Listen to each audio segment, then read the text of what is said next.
Hello साथियों, आज इस छोटे से वीडियो में मैं आपको सरकार के 3 अंक के बारे में बताने वाला हूं।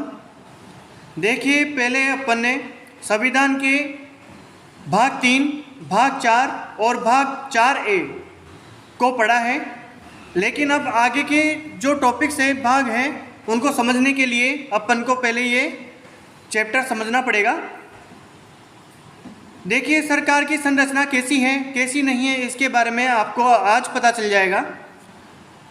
सरकार के तीनों अंगों के बारे में इसमें जानकारी दूंगा मैं आपको। देखिए, जब भारत को स्वतंत्रता मिली थी उस टाइम पे भारतीय संविधान में संसदीय व्यवस्था को स्वीकार किया गया। तो देखिए, सरकार के तीनों अंग मिलकर, जो 3 अंग है सरकार की, विधायिका, कार्यपालिका और न्यायपालिका, ये तीनों मिलकर शासन का कार्य करते हैं तथा कानून व्यवस्था को बनाए रखने और जनता का कल्याण करने में योगदान देते हैं। जो सरकार के तीनों अंग हैं वो साथ साथ मिलकर शासन करते हैं तथा कानून व्यवस्था बनाए रखते हैं तथा जनता का कल्याण करने में योगदान देते हैं। देखो, अब ये तीनों अंग कौन कौन से हैं। तीनों अंग हैं, पहला है विधायिका, लेजिस्लेटर, दूसरा है कार्यपालिका, एग्जीक्यूटिव, और न्यायपालिका, जुडिशरी। देखो, विधायिका यानी कि लेजिस्लेटर जो है वो जनता द्वारा चुने गए प्रतिनिधियों से बनती है। इसमें विधायिका में जनता द्वारा चुने गए प्रतिनिधि ही जाते हैं तथा कानून निर्माण करने की शक्ति होती है इसकी, विधायिका की, यानी कि कानून बनाने की शक्ति किसके पास होती है? विधायिका के पास। इसके अलावा राज्य हित में यह नीति बनाने का कार्य करती है। जो विधायिका होती है वो राज्य के हित में नीति बनाने का कार्य करती है। अब देखो, कार्यपालिका, एग्जीक्यूटिव। कार्यपालिका क्या करती है? विधायिका द्वारा जो कानून बनाए जाते हैं उन कानूनों को लागू करने का कार्य करती है। कौन? कार्यपालिका। तथा प्रशासन का कार्य करती है। कार्यपालिका जो होती है वो विधायिका द्वारा बनाए गए कानूनों को लागू करती है तथा प्रशासन का कार्य करती है। अब देखो, न्यायपालिका, जुडिशरी, क्या इसका कर्तव्य है? देखो, कानून का पालन नहीं करने पर सजा देने का कार्य करती है। कौन? न्यायपालिका। कानून का पालन नहीं करने पर सजा देने का कार्य करती है। कौन? न्यायपालिका करती है। कानून की रक्षा करने के साथ, यानी कि कानून की रक्षा तो करती ही है, साथ में उसमें सुधार हेतु सुझाव भी देती है। कौन? न्यायपालिका। तो ये सरकार के 3 अंग हैं, विधायिका, कार्यपालिका और न्यायपालिका। अब देखिए, विधायिका, कार्यपालिका और न्यायपालिका में देखो, विधायिका केंद्र में भी होती है और राज्य में भी होती है। जैसे केंद्रीय विधायिका और राज्य विधायिका। केंद्रीय विधायिका में कौन होती है? संसद होती है, और राज्य विधायिका में विधानमंडल होता है। देखो, केंद्रीय संसद जो है उसमें 2 सदन होते हैं, लोकसभा और राज्यसभा, तथा तीसरा अंग राष्ट्रपति होता है। यानी कि लोकसभा और राज्यसभा में जो विधेयक पारित किया जाता है उस विधेयक जो है कानून का रूप धारण करता है जब राष्ट्रपति के साइन हो जाते हैं। राष्ट्रपति के हस्ताक्षर के बाद ही कानून का रूप धारण करता है। उसके बाद में विधानमंडल में जो भारत है उसमें बहुत से राज्य हैं, उसमें विधानसभा ही है केवल, यानी कि एक सदनात्मक ही है। लेकिन 6 राज्य ऐसे हैं जिनमें विधान परिषद है। वो 6 राज्य कौन कौन से हैं? देखो, पहला है आंध्र प्रदेश, दूसरा है तेलंगाना, तीसरा है उत्तर प्रदेश, चौथा है महाराष्ट्र और 5वां बिहार तथा 6ठा कर्नाटक। पहला है आंध्र प्रदेश, दूसरा है तेलंगाना, तीसरा है उत्तर प्रदेश, चौथा है महाराष्ट्र, 5वां है बिहार और कर्नाटक। ये 6 राज्य ऐसे हैं जिनमें द्विसदनात्मक व्यवस्था है, यानी कि यहाँ पे विधानसभा भी है और विधान परिषद भी है। इसके बाद में बात करते हैं कार्यपालिका की।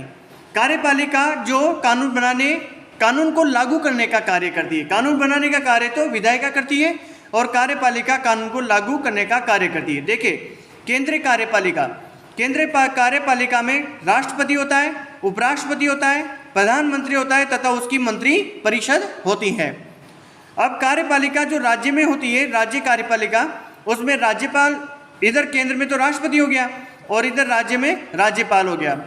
इधर राज्य में मुख्यमंत्री होता है और उसकी मंत्रिपरिषद होती है। यानी कि राज्य कार्यपालिका में राज्यपाल, मुख्यमंत्री तथा उसकी मंत्रिपरिषद होती है। उसके बाद न्यायपालिका की बात करते हैं। न्यायपालिका देखो भारत में न्यायपालिका एकीकृत है, एकीकृत न्यायपालिका को अपनाया गया है भारत में। उसके बाद देखो सबसे ऊपर जो सर्वोच्च है वो सर्वोच्च न्यायालय है। न्यायपालिका में सबसे ऊपर कौन है? केंद्र में सर्वोच्च न्यायालय है। अब सर्वोच्च न्यायालय सुप्रीम कोर्ट, इसका जो अधीनस्थ न्यायालय है वो है उच्च न्यायालय। जो राज्य में है, हर राज्य में उच्च न्यायालय है, हाई कोर्ट है। हाई कोर्ट जो उच्च न्यायालय है वो 2 या 2 से अधिक राज्यों का भी हो सकता है। उच्च न्यायालय जो है ये सर्वोच्च न्यायालय का अधीनस्थ न्यायालय है तथा जिला न्यायालय भी अधीनस्थ न्यायालय सर्वोच्च न्यायालय का। इसके अलावा देखो उच्च न्यायालय का जो अधीनस्थ न्यायालय है वो जिला न्यायालय, जो डिस्ट्रिक्ट लेवल पे होता है, यानी कि जिला, हर जिले में होता है ये डिस्ट्रिक्ट कोर्ट। ठीक है, राज्यों में, प्रांतों में तो कौन होता है? राज्यों में उच्च न्यायालय होता है और जिले में होता है जिला न्यायालय, और केंद्र में है एक सर्वोच्च न्यायालय। यानी कि एकीकृत न्यायपालिका को अपनाया गया है भारत में। अब कार्यपालिका के प्रकारों की बात करते हैं। कार्यपालिका के भी 3 प्रकार हैं। देखो एक तो है संसदीय कार्यपालिका, दूसरी है अर्ध अध्यक्षात्मक कार्यपालिका और तीसरी है अध्यक्षात्मक कार्यपालिका। देखो संसदीय कार्यपालिका, संसदीय कार्यपालिका में क्या होता है कि जो सरकार का प्रमुख होता है वो प्रधानमंत्री होता है।